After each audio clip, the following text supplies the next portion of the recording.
I have decided to resign as a teacher for the New York City public school system.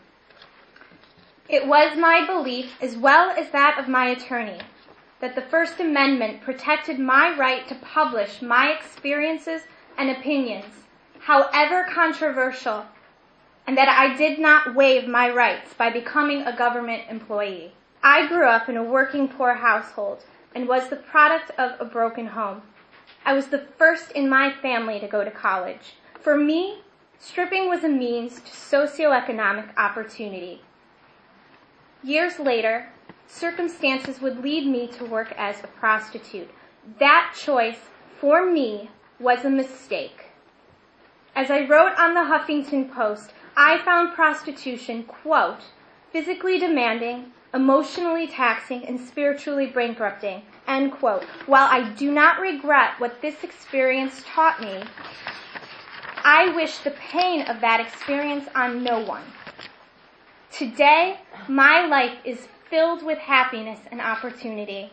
I would never choose to return to that lifestyle. Moving forward, my plan is to pursue a career in social justice. Specifically, my vision is to design and implement a creative writing program for teens at risk for sexual exploitation. Given my experience as a teacher and a writer, not to mention with my personal history, which I overcame in large part through writing and performing my work, I am looking forward to being of service in this way.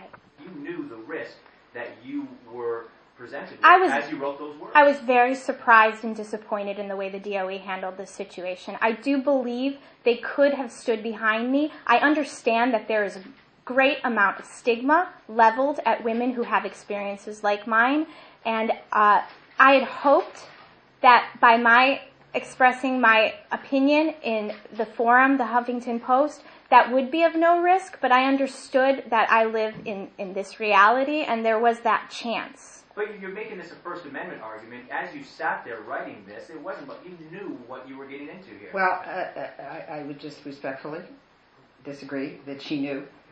Knowing that there's a risk is not the same as expecting necessarily that government will decide to remove you from the classroom, institute proceedings to terminate you. We all hope and expect that our government will respect constitutional rights. We know there's always a risk that they will not respect them, and there have been numerous court cases in which government has been proven not to respect constitutional rights.